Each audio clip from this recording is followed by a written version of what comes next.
अमेरिकी राष्ट्रपति Donald Trump के गजा पीस प्लान पर हमास और इजरायल के प्रतिनिधियों के बीच पहले चरण की बातचीत मिस्र में हो रही है। ये बातचीत 6 अक्टूबर को शुरू हुई थी। अमेरिकी राष्ट्रपति डोनाल्ड ट्रंप किसी भी कीमत पर इजरायल और हमास के बीच शांति लाना चाहते हैं। इसके लिए उनका महत्वाकांक्षी गजा पीस प्लान तैयार है, लेकिन इस प्लान पर हमास की हाँ ना के बीच असमंजस की स्थिति बनी हुई है। ऐसे में ट्रंप ने अब तुर्की की मदद मांगी है। तुर्की के राष्ट्रपति रेसेप एर्दोगन का कहना है कि अमेरिकी राष्ट्रपति ने गजा पीस प्लान को लेकर उनसे मदद मांगी है। ट्रंप चाहते हैं कि हम हमास को रजामंद करें कि वो इस पीस प्लान को बिना किसी शर्त के स्वीकार कर ले। हमास को किसी भी तरह ये प्लान मानने के लिए तैयार किया जाए। उन्होंने कहा कि इस पूरी प्रक्रिया के समय हम हमास के संपर्क में हैं, हम सभी पक्षों के संपर्क में हैं।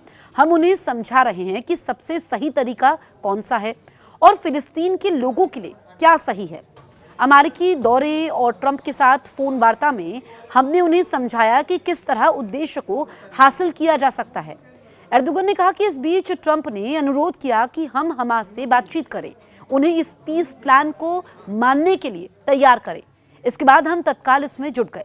आपको बताएं कि मिस्र में इजरायल और हमास वार्ता के समय तुर्की के इंटेलिजेंस चीफ इब्राहिम कालिन भी मौजूद थे। इससे पहले हमास ने कहा कि वो ट्रंप के प्लान को लेकर मिस्र में हो रही बातचीत को लेकर यहां पर आशान्वित है। हमास ने इस बीच उन इजरायली बंधकों और फिलिस्तीनी कैदियों की सूची भी सौंपी जिन्हें इस स्वैप डील के तहत छोड़ा जाना है, लेकिन हमास ने इसके लिए कुछ शर्तें रखी हैं।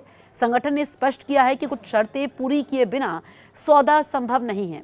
मिस्र के शर्म अल शेख में इजरायल और हमास के बीच अप्रत्यक्ष वार्ता हो रही है। ये वार्ता ट्रंप के 20 पॉइंट प्लान पर आधारित है, जिसका मकसद गजा में स्थायी शांति लाना है। इजरायल और हमास के बीच 2 साल से जंग चल रही है। गजा में शुरू हुई जंग की आंच मध्य पूर्व के बाकी देशों तक भी पहुंची है। इजरायल की बमबारी से गजा खंडर में तब्दील हो चुका है। इस 2 साल की जंग में 67,000 से ज्यादा फिलिस्तीनियों की मौत हो गई है। संयुक्त राष्ट्र ने अपनी एक रिपोर्ट में अनुमान जताया है कि इस जंग ने 69 साल पीछे गजा को धकेल दिया है।